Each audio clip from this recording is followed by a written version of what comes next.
Wilmer Solis is wheeled into the emergency room. He's 13 years old. He's just been shot in the face. It's 3 p.m. Monday afternoon in San Pedro Sula.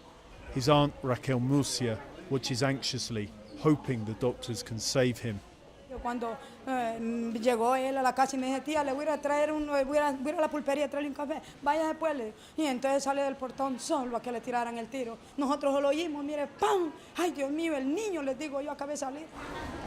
In the neighborhood where she and Wilmer live, such attacks are common. Sí, montones de muchachos que han matado, cipotes, inocentes.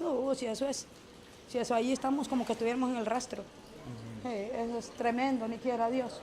Sí. En el día son tirazones, viera, pleno día, que las balas zumban en las casas. Pero vamos a ver qué dice Dios, tal vez no me muere mi muchachito. By the time more relatives arrive, Wilmer is dead. The family's grief, a familiar sight to those living in a city consumed by violence.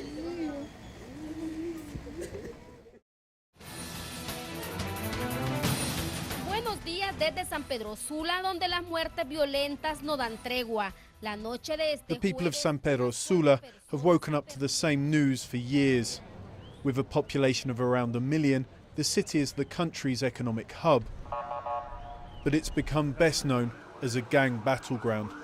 With the highest homicide rate in the world, murder and mutilation are daily rituals.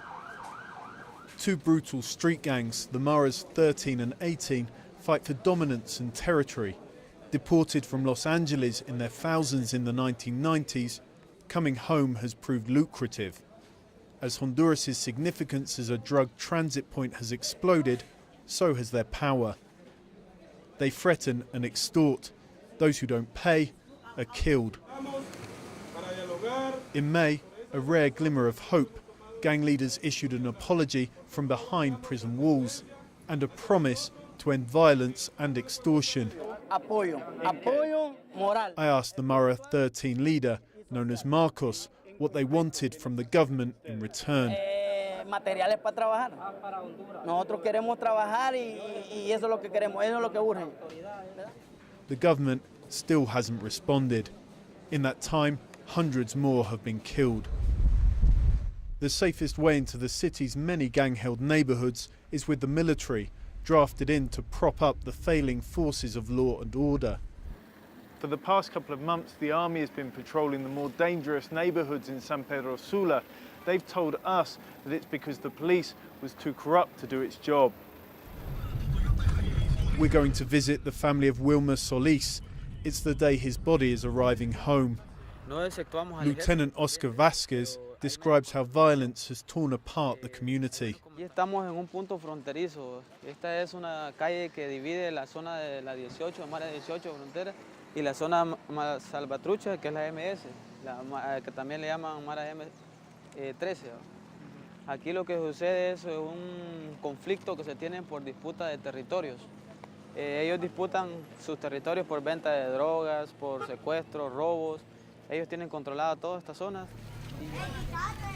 We arrive at the local school, where Wilmer's classmates await his body. I ask them if they're worried the same could happen to them. Me preocupa porque uno también sale ahí por ahí y ahí está peligroso. But when I ask them about the gangs controlling their neighbourhood, they won't answer.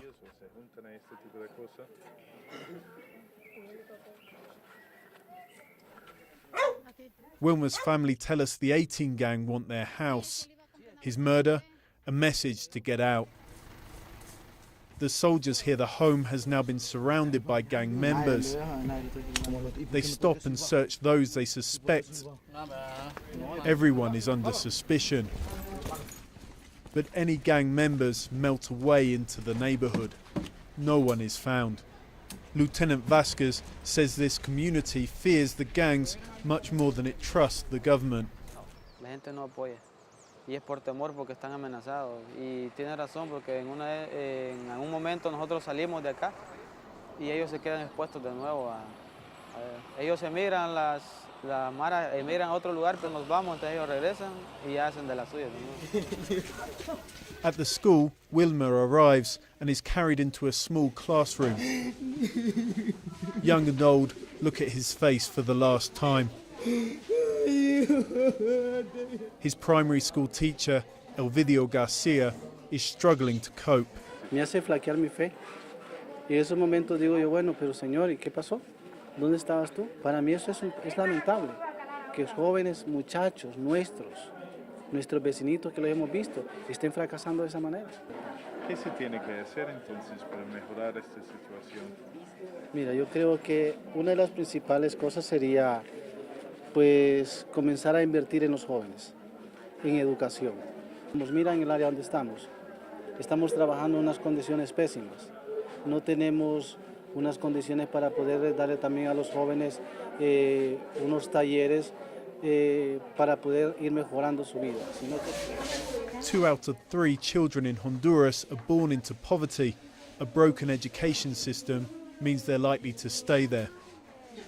When they grow up, unemployment beckons. 2/3 of Hondurans are under 30 and half of the population have no job. For many, gangs present the best or only offer. Those who do join and get caught end up in El Carmen, San Pedro Sula's juvenile prison. Mara 18 teenagers have made their block into a shrine. On the walls, gravestones honour slain members. Whatever questions I ask them, their answer is the same. Their only loyalty is to the gang. ¿Cómo responden a que la gente les tiene miedo? Ay, lo que diga el barrio lo vamos a hacer, pues. Nos toca matar, vamos a matar, nos toca robar, vamos a robar, y nos toca hacer de todo, y nos toca morir y dar la vida por la 18, la vamos a dar, pues.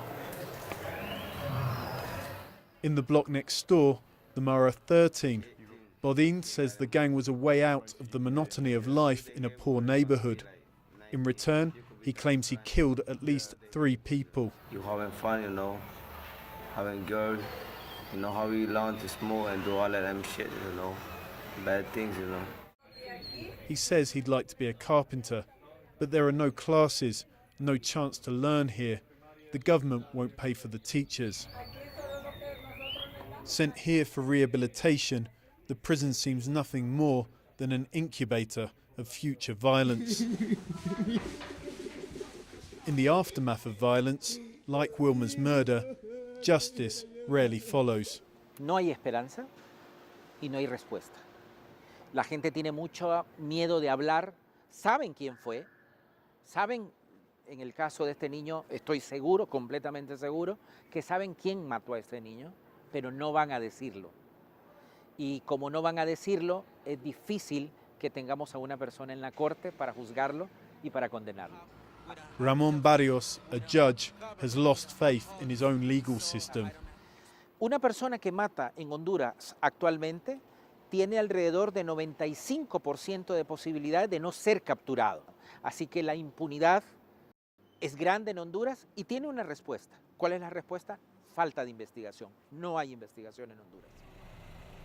We went from office to office trying to pin down who was investigating Wilma's murder. Eventually, we met the officers on the case. We've just visited the child murder unit, which should be investigating Wilma's death. They wouldn't let us film in there, but on the desk of the officer that we spoke to, a stack of unsolved cases. As for Wilma, they haven't even received his case file. Police in San Pedro Sula are banned from giving interviews. Repeated corruption scandals have made them wary of the press. They're accused of working hand in hand with gangs and drug cartels.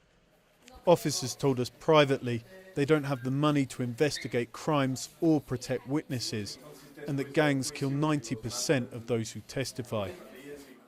Wilma, meanwhile, has fallen through the cracks like almost every other murder victim in Honduras. The government has so far failed to stop the bloodshed using the police or army. Can the gang leaders offer anything to break the deadlock? We return to the prison to speak again with gang leader Marcos.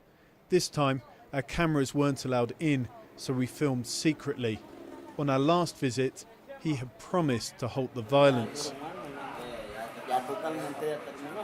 Crean o no crean, nosotros hicimos el primer paso, que pueda pensar la gente, no, que es mentira, que no lo hacen. Ya es otro problema. Pero nosotros estamos haciendo lo que estamos haciendo correctamente. Que el gobierno acepte y que el gobierno dé su paso también, igual que nosotros. Nothing new, and his sincerity is questionable.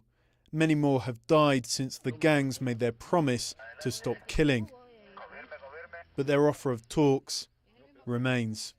Problemas de justicia y de Julio Raudales, the Honduran planning minister, advises the president on policy.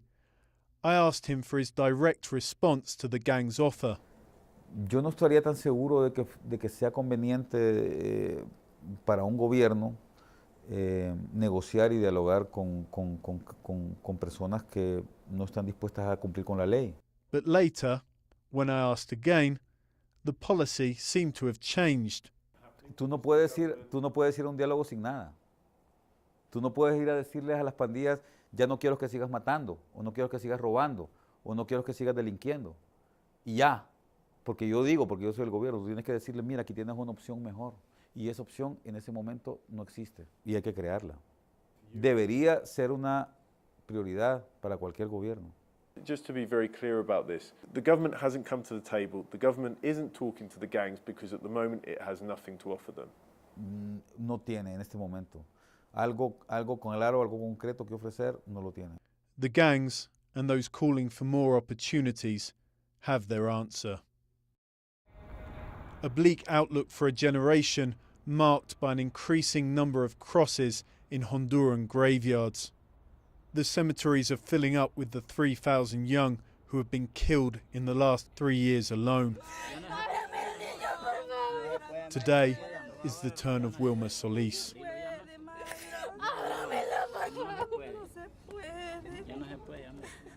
2 days after seeing her nephew cut down, Raquel Murcia buries him. I ask her if she expects any justice. Solo Dios que ponga su mano. Dios es el único. Ahí se lo dejo todo al Señor. ¿Van a poner una denuncia? No, nada. Another statistic, another life cut short in a country struggling for answers.